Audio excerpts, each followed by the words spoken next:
नमस्कार, कार्यक्रम समृद्धिको यात्रामा हार्दिक स्वागत छ। दर्शकबिन, आज हामी कार्यक्रममा अलिक फरक विषयवस्तुका साथमा उपस्थित भएका छौँ। नेपालका लाखौँ युवाले विदेशमा गएर पसिना बगाइरहेका छन्, आफ्नो श्रम बेचिरहेका छन्।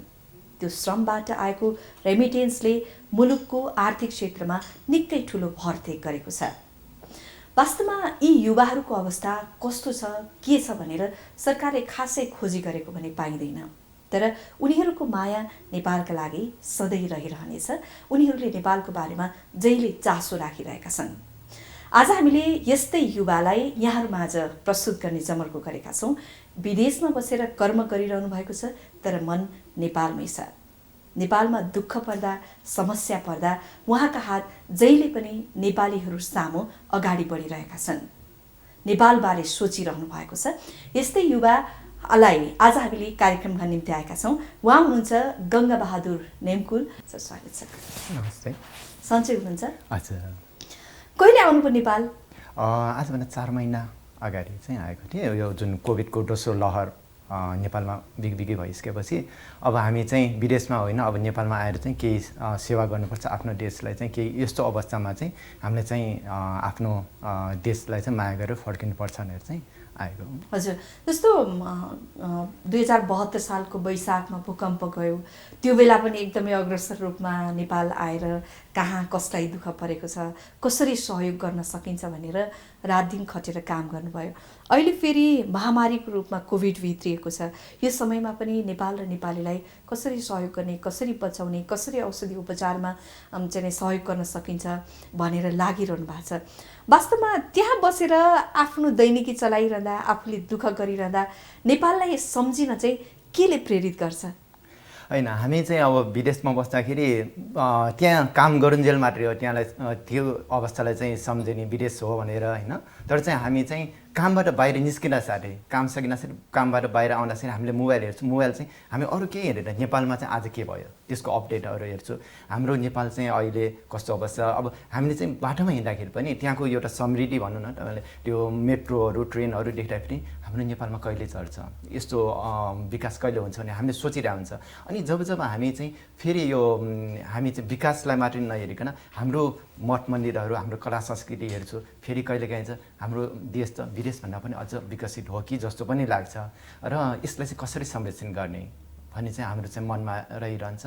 हरेक पल पलको चाहिँ हामीले चाहिँ अपडेट लिइरहे नै हुन्छु नेपालको बारेमा चाहिँ। भूकम्पको बेला पनि यहाँले धेरै सहयोग गर्नुभएको कुराहरू हामीले पत्र पत्रिकामा पढ्यौँ होइन, समाचारहरू हेऱ्यौँ।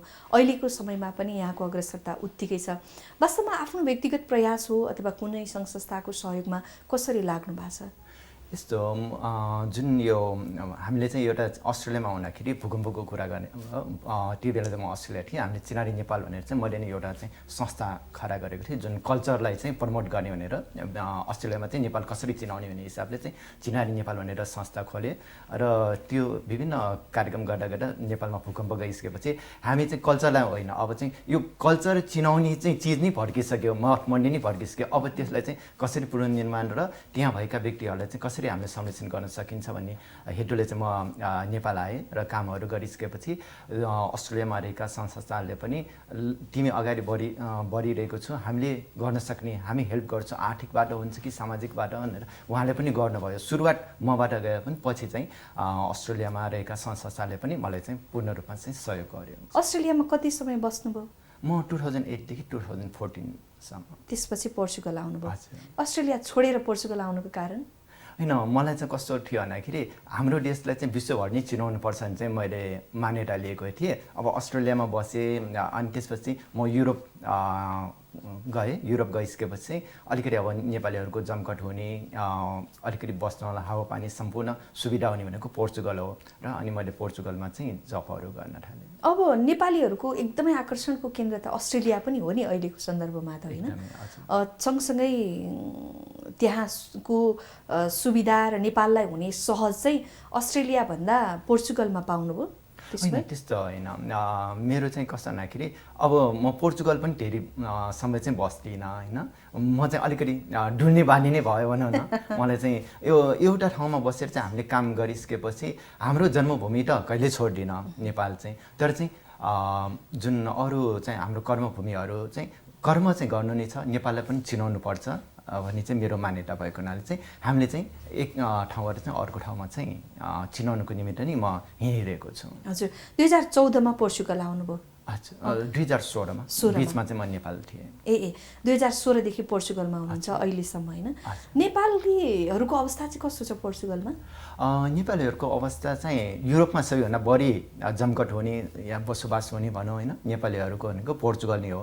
त्यहाँ चाहिँ जुन पोर्चुगल सरकारले चाहिँ एसियनहरूलाई चाहिँ जुन दिएको सुविधा, रेसिडेन्ट कार्डदेखि लिएर अरू सुविधा चाहिँ त्यहाँ पाउने हुनाले चाहिँ नेपालीहरू चाहिँ एकदमै त्यहाँ बढेको छ र बढ्ने क्रम पनि छ। जुन अब अरू देशहरूमा डेनमार्क, नर्वे स्टुडेन्ट भिसामा आयो, तर त्यहाँ चाहिँ अब उहाँहरूको पढाइसकेपछि कि त नेपाल फर्किनु पर्यो, नभए चाहिँ आफ्नो रेसिडेन्टको लागि चाहिँ उहाँहरू चाहिँ पोर्चुगल आउनुहुन्छ। हजुर, जस्तो अब युरोपियन कन्ट्रीहरूमा सबैभन्दा आकर्षणको केन्द्र नै अहिले पोर्चुगल बनेको छ होइन? नेपालबाट पनि पोर्चुगल जाने भन्ने मानिसहरू धेरै भेटिन्छ, तर त्यहाँ समस्या चाहिँ नेपाली दूतावास नहुँदाखेरि एकदमै दुःख पाएको भन्ने खालका गुनासाहरू पनि सुनिन्छन्। वास्तवमा यो पाटो चाहिँ के छ त्यहाँ? हजुर, यो चाहिँ एकदमै तपाईँले मेरो मनको कुरा बोल्नुभयो भनौँ। जुन चाहिँ अब हामीले चाहिँ सबैभन्दा बढी दुःख पाएको भनेको नि नेपाल राजदूतावास चाहिँ पोर्चुगलमा नभएको हुनाले नै दुःख पाएको हो।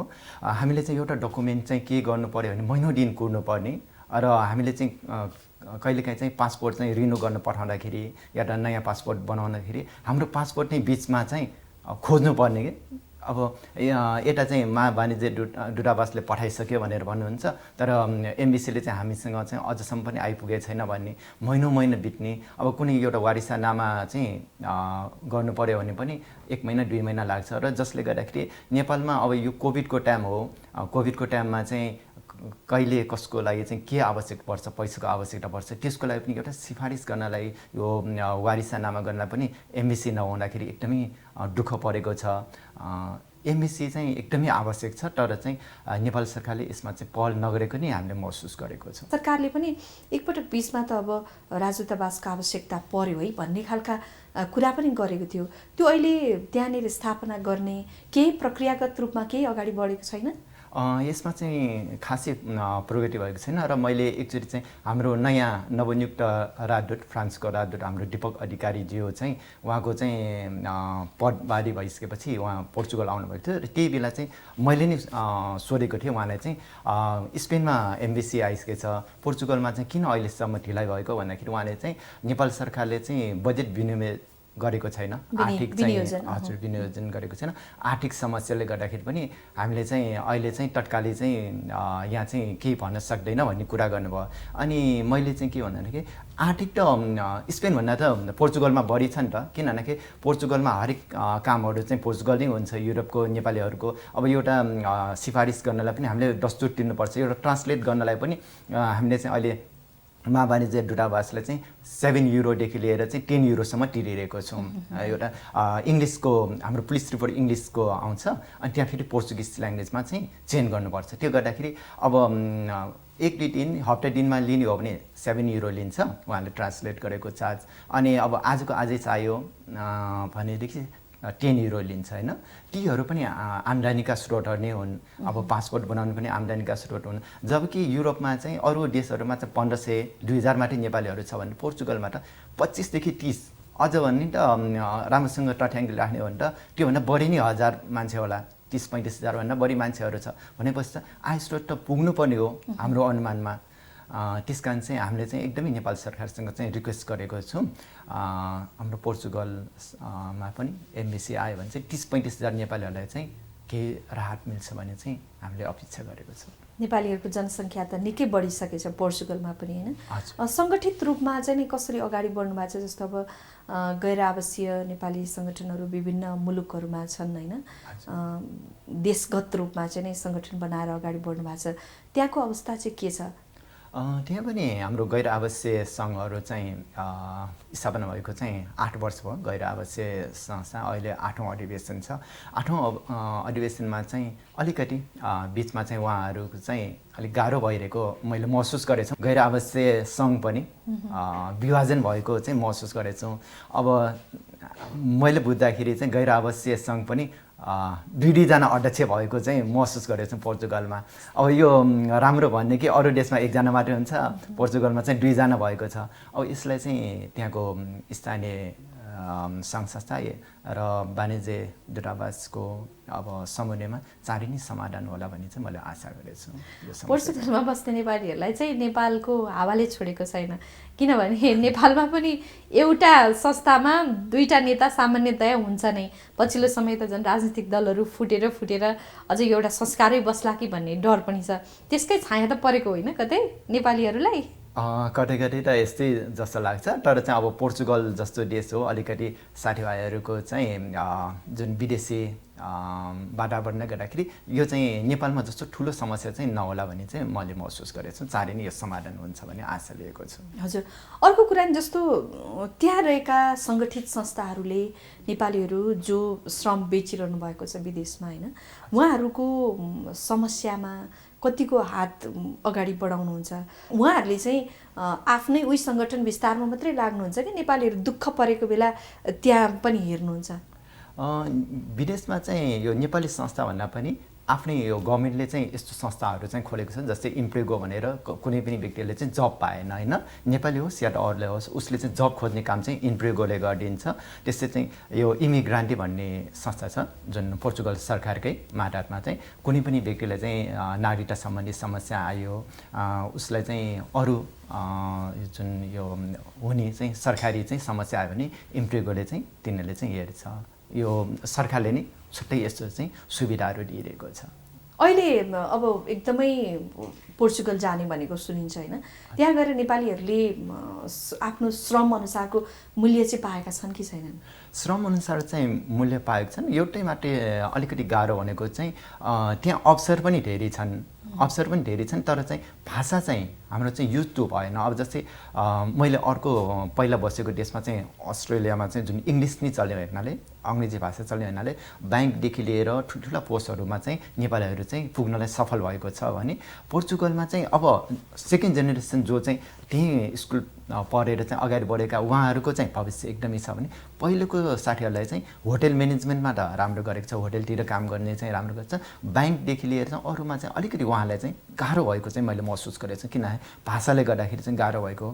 र कोही चाहिँ अलिकति भाषामा चाहिँ राम्रो भएको व्यक्तिहरू, जस्तै अहिले यो सेफमा समेत चाहिँ नेपाली चाहिँ सेफमा पुगेको छ, जुन यो नागरिकता उस हेर्ने सेफमा त्यहाँ समेत पुगेको छ। त्यो भनेको एउटा राम्रो अवसर हो नेपालीहरूको लागि। अर्को कुरा नि जस्तो अहिले पछिल्लो समय चाहिँ नेपालीहरू युरोप अमेरिका पनि कामको लागि जाने प्रवृत्ति बढ्दो छ हाम्रोमा होइन। विदेश जाने भन्ने बित्तिकै पहिला खाडी मुलुकहरू जाने भन्ने गरिन्थ्यो, तर अहिले चाहिँ हाम्रा विकसित मुलुकहरूमा पनि कामको लागि जाने गरिएको छ। वास्तवमा त्यो ठाउँमा पाउने काम अनि ती मुलुकहरूले गर्ने चाहिँ रेस्पेक्ट भनौँ न, नेपालीहरूलाई छ कि अब स्वदेशमा रोजगार छैन, बाध्य भएर विदेश जानु पर्यो, हेपिएरै भए पनि कम मूल्यमै भए पनि काम गरौँ न भन्ने छ कि के छ त्यहाँको अवस्था? जुन पोर्चुगलको हिसाबमा चाहिँ जुन यो लिस्बन भयो, फारो भयो, अलि राम्रो जुन सहरमा बसेर काम गर्दाखेरि उहाँले चाहिँ एसियन र त्यहाँको युरोपियन भनेर चाहिँ त्यसरी छुट्याउँदैन, बराबर नै तलब पाउँछ। कुनै पनि मूल्य चाहिँ कम गरेर चाहिँ हामीले गर्नु पर्दैन। त्यहाँको बेसिक स्यालेरी भनेको अहिले 650 युरो हो, त्यो एसियनले पनि त्यही नै पाउने हो, युरोपियन अमेरिकन सबैले चाहिँ एउटै रेट पाउने हो।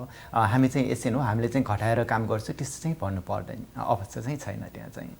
त्यसो भएदेखि नेपालीहरूले आफू हुच्चिएर काम गर्नुपर्छ भन्ने चाहिँ छैन? त्यस्तो छैन। अनि गभर्मेन्टले पनि कस्तो भन्दाखेरि अब जब चाहिँ अब टुरिज्म समयमा त जब पाइहाल्यो, अब पाएन भने पनि जसको रेसिडेन्ट कार्ड छ, जो चाहिँ लिगल्ली ट्याक्स दिएर बसेको छ, उसलाई चाहिँ गभर्मेन्टले फेरि त्यसको चाहिँ केही पर्सेन्ट चाहिँ जब पाएन भने चाहिँ उसको चाहिँ बाँच्ने आधार चाहिँ गभर्मेन्टले पे गर्छ। त्यस कारण चाहिँ त्यस्तो कामै पाएन, मैले चाहिँ खानै पाएन, त्यस कारण चाहिँ म जतिमा पनि काम गर्छु भन्ने चाहिँ अवस्था चाहिँ छैन पोर्चुगलमा। अब जबसम्म उसले रेसिडेन्ट कार्डहरू लिँदैन त्यो बेलासम्म त सङ्घर्ष गर्नै पर्यो नि कि? उसको त्यही समय चाहिँ अलिकति गाह्रो हुन्छ। पोर्चुगलमा गाह्रो भनेकै त्यही 6 महिनादेखि लिएर 1 वर्षसम्म जो रेसिडेन्ट कार्ड नबनाउन्जेलसम्म चाहिँ उसको चाहिँ अलिकति गाह्रो हुने चाहिँ त्यो अवस्था छ।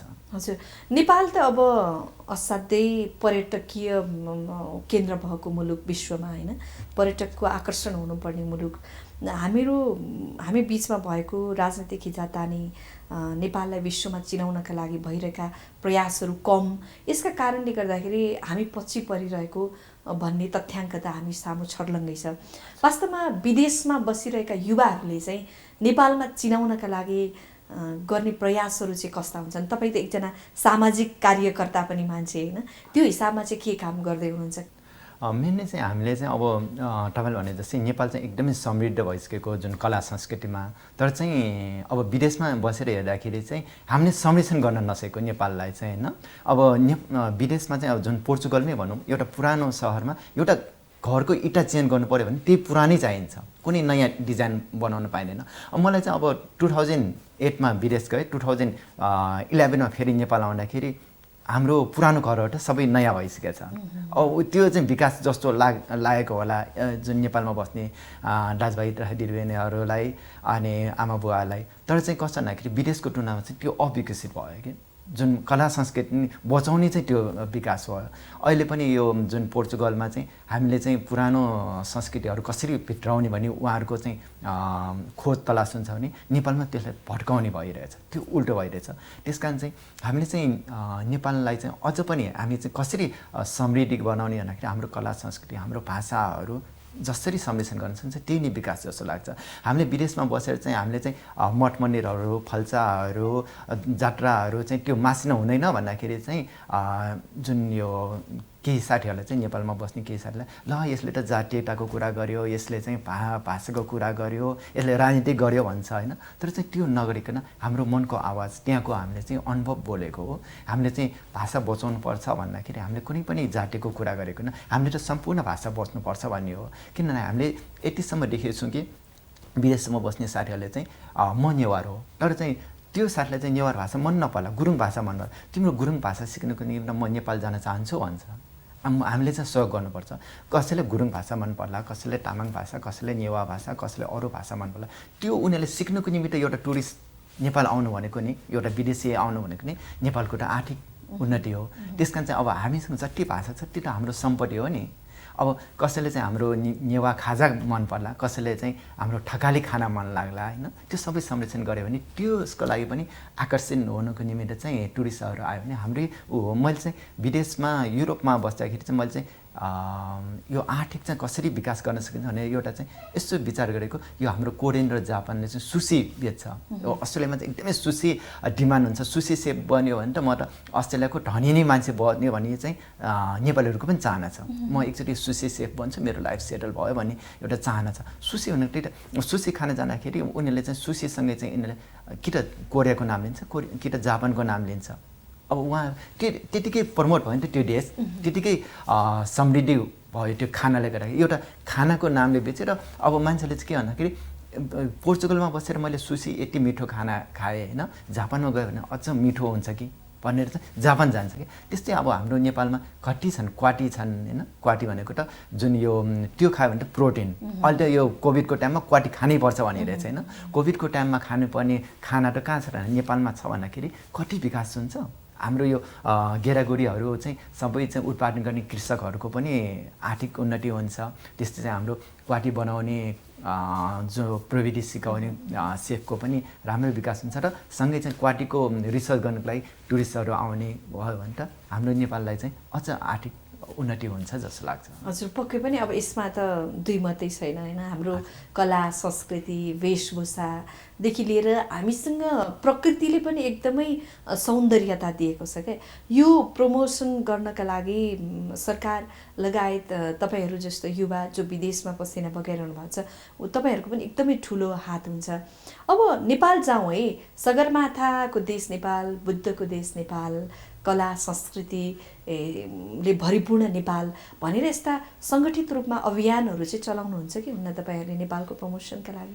अच्छा, हामीले यो हरेक उसमा फेस्टिभलहरूमा चाहिँ जस्तै नेपालको कहिलेकाहीँ अब दसैँ तिहार भयो अलिकति ठुलो, अब विभिन्न जातले मनाउने त्यो नयाँ वर्षहरू हुन्छ होइन। जस्तै राष्ट्रिय सम्मत नेपाल सम्मत छ, त्यस्तै चाहिँ वैशाखमा नयाँ वर्ष मनाउने छ, अनि यो राई लिम्बूहरूले छुट्टी मनाउँछ, तामाङहरूले लोसार मनाउँछ। त्यस्तो कार्यक्रमहरू पनि हामीले चाहिँ त्यहाँ आयोजना गर्छौँ। र हामीले चाहिँ के गरिरहेछ भन्दाखेरि एउटा चाहिँ अभियान चाहिँ आफूसँगै काम गर्ने एउटा विदेशी साथीलाई त्यो प्रोग्राममा लिएर जाने हैन।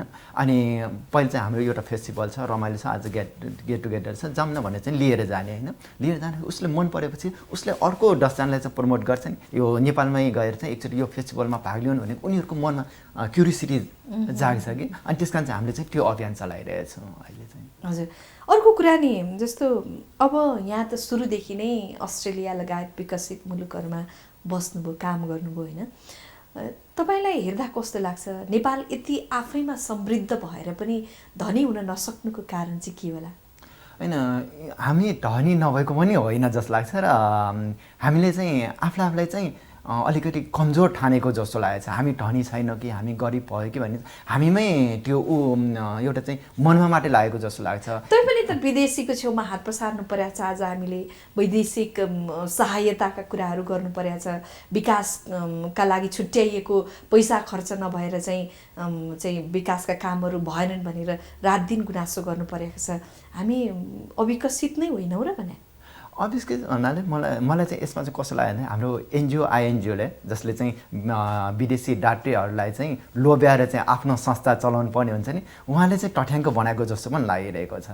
अब किन भन्दाखेरि अहिले हेर्नुहोस् अलिकति सरकारले चाह्यो भने सम्पूर्ण हुने रहेछ। अब यो खोपको लागि पनि कति त अब एनजिओले पनि अब डाक्टरी संस्थासँग चाहिँ हात फैलाउनु पर्छ भन्ने पनि सल्लाह दिएको थियो। तर नेपाल सरकारले यति हामी बजेट छुट्याउन सकिन्छ नि भन्ने जुन अहिले छुट्याएर चाहिँ सहज बनाइदियो नि, नेपालमा त खोपको लागि एकदमै सहज जस्तो लागेको छ मलाई चाहिँ अहिले। त्यसरी चाहिँ हामीले चाहिँ सानो सानो बजेट छुट्यायो भने पनि हामीले चाहिँ सकिने रहेछ। हामी लकडाउनको बेला चाहिँ वर्षौँ दिन चाहिँ घरमा बसेर आर्थिक कारोबार नगर्दाखेरि पनि हामी बाँच्न सकेको छ भनेपछि चाहिँ त्यो खोपको लागि हामी या त कुनै उसको लागि हामी विदेशी नै हात फैलाउनु पर्छ जस्तो पनि लाग्दैन। तर यहाँ जति पनि अब जस्तो कृषिका कुरा गर्छौँ हामी, कृषि प्रधान मुलुक भन्छौँ होइन, तर पछिल्लो समय खेती सबै मासिँदै गएको छ। खेत चाहिँ राम्रो उत्पादन हुने ठाउँमा घरहरू फल्न थालेका छन्। यो घर बनाई घरमा गरिएको लगानी, जग्गामा गरिएको लगानी देख्दा त नेपाली कमजोर छैनन् जस्तो लाग्छ होइन। तर हामी दिन प्रतिदिन चाहिँ वस्तुहरू आयात गर्नुपर्ने स्थितिमा छौँ क्या, आफै प्रडक्सन गर्न सकिरहेका छैनौँ। यसले त भोलिका दिन त सुन्दर त देखाउँदैन फेरि। यसमा पक्कै हो, यो चाहिँ सुन्दरता देखाउँदैन। र मैले यसमा चाहिँ पोर्चुगल नै जोड्न चाहेँ। पोर्चुगलको अर्को आय स्रोत भनेको चाहिँ कृषि हो, जसमा चाहिँ विभिन्न फलफुलहरूदेखि लिएर चाहिँ यो जुन तरकारी उत्पादन गरेर चाहिँ लन्डन, डेनमार्क त्यहाँ चाहिँ सप्लाई गरेर त्यहाँको जुन हामी जस्तो नयाँ आप्रवासीहरूलाई पनि रोजगार दिइरहेको छ भने देशले पनि मनग्गे आम्दानी गरिरहेको छन् उनीहरूले। अनि त्यहाँ चाहिँ कस्तो छ भन्दाखेरि मान्छे बस्नलाई छुट्टै एरिया तोकेको छ भने कृषि गर्नलाई चाहिँ छुट्टै ठाउँहरू तोकेको छन्। जस्तै नेपालको चाहिँ मलिलो माटो भएको काठमाडौँमा त्यहाँ जथाभावी घर, हजुरले भने जस्तै जथाभावी घरहरू बनाउन दिइरहेको छ। त्यसलाई चाहिँ संरक्षण गरेर त्यसलाई चाहिँ कृषि लगानी गरेर बरु विदेशमा निर्यात गर्नको निमित्त चाहिँ नेपाल सरकारले चाहिँ चाहिने पहल गरेको भए चाहिँ हाम्रो देशमा पनि कृषिबाट पनि समृद्धि हुने चाहिँ मैले देखेको छु। हजुर, यहाँले भनिहाल्नुभयो पोर्चुगल त कृषिमा समृद्ध मुलुक पनि हो होइन। वास्तवमा कस्ता चाहिँ नि प्रविधिहरू प्रयोग गरिएको छ त्यहाँ कृषि उपज उत्पादनका लागि? त्यहाँ चाहिँ अब हामीले चाहिँ यो टिप्न चाहिँ हामी स्वयं चाहिँ व्यक्तिहरू नै लगाइन्छन्, जसमा चाहिँ एसियनहरू नै बढी चाहिँ यसमा कामदारहरू छन् भने अरू चाहिँ रोप्नेदेखि लिएर सम्पूर्ण चाहिँ यिनीहरूले चाहिँ मेसिनलाई चाहिँ प्रविधिको रूपमा युज गरेको छ। र त्यहाँको चाहिँ हरेक ब्याङ्कबाट भनौँ या त सरकारबाट एकदमै अनुदान पाउँछ। हामीले चाहिँ कृषि सामानहरू किन्दाखेरि उहाँले चाहिँ अब सबैभन्दा बढी चाहिँ अब ठुलो फ्याक्ट्रीमा काम गर्नेलाई लगानी दिनुभन्दा पनि कृषिमा गर्नेहरूलाई चाहिँ उहाँले चाहिँ न्यूनतम ब्याज दरमा चाहिँ चाहिने सम्पूर्ण सामानहरू चाहिँ उपलब्ध गराएको छ। अब यहाँ बस्दै आउनुभएको पोर्चुगल भएको भएर मैले पोर्चुगलकै अलिकति सन्दर्भ जोड्न खोजेँ होइन। अब के भन्छ क्षेत्रफलको हिसाबमा त खासै धेरै फरक त छैन पोर्चुगल र नेपाल। वास्तवमा त्यहाँ कसरी विकास भएको छ, के कुराले प्रायोरिटी पाए, कसरी चाहिँ अगाडि बढ्यो मुलुक र त्यो विकसित भयो? त्यो अब पुरानो इतिहास त उहाँहरू चाहिँ एउटा अलिकति अरू देशहरूमा चाहिँ राज गर्न जाने, त्यहाँको सम्पत्ति लिएर आएर चाहिँ विकास भयो भन्ने एउटा चाहिँ छन्द छ। त्यो भनेको त छिर्नेको हो होइन। तर चाहिँ अहिले हामीले देखिरहेको भनेको चाहिँ मैले भने जस्तै टुरिज्म र कृषि एकदमै जोड दिएको छ उहाँहरूले चाहिँ पर्यटन चाहिँ अब त्यो सूर्योदयको देश नै भयो अरू मुलुकहरूमा चाहिँ चिसो हुँदाखेरि चाहिँ पोर्चुगलमा घाम आउने हुनाले धेरै युरोपियनहरू चाहिँ त्यो पोर्चुगल आएर चाहिँ आफ्नो चाहिँ न्यानो लिने चाहिँ को लागि आउँछ र त्यो गर्दाखेरि टुरिज्म एकदमै विकसित छ र त्यहाँ चाहिँ हरेक देशको व्यक्तिहरूलाई चाहिँ रेस्टुरेन्ट खोल्नको निम्ति होटेलको काम गर्नको निम्ति त्यहाँको सरकारले चाहिँ सुविधा दिएको छ। अब नेपालमा चाहिँ अब हामीले चाहिँ कुनै पनि व्यवसाय गरौँ एउटा रेस्टुरेन्ट गरौँ भन्दाखेरि पनि सरकारको चाहिँ विभिन्न ट्याक्सहरू यताउति अलिक गाह्रै हुन्छ। हामी गैर आवासीयहरूले पनि नेपालमा केही पर्यटनमा लगानी गरौँ भन्दाखेरि पहिला चाहिँ सरकारले चाहिँ बुझाउनु पनि ट्याक्सदेखि नै डराउँछौँ। तर पोर्चुगलमा चाहिँ कसरी त्यसलाई चाहिँ इस्टाब्लिस गर्न सकिन्छ भने एउटा चाहिँ गभर्मेन्टले चाहिँ पोलिसी ल्याएको छ सजिलो गर्नुको निमित्त इन्सुरेन्सहरूदेखि लिएर सम्पूर्ण ल्याएको छ भने अर्को भनेको चाहिँ त्यहाँ अब अरू ठाउँहरू चाहिँ खुल्ला भूमिहरूमा चाहिँ कसरी कृषिलाई चाहिँ उत्पादन गर्ने कसरी चाहिँ कृषकहरूलाई चाहिँ प्रोत्साहन गर्ने भन्ने चाहिँ उहाँहरूले चाहिँ ल्याएको यो दुईटाबाट चाहिँ पोर्चुगल चाहिँ एकदमै अगाडि आर्थिक क्रान्ति गर्न सफल भएको। हस् समयका लागि धन्यवाद छ। यसका साथै आजका लागि कार्यक्रमको निर्धारित समय पनि सकिएको छ। म लगायत मेरो सम्पूर्ण युनिटलाई आज्ञा दिनुहोस्। नमस्कार।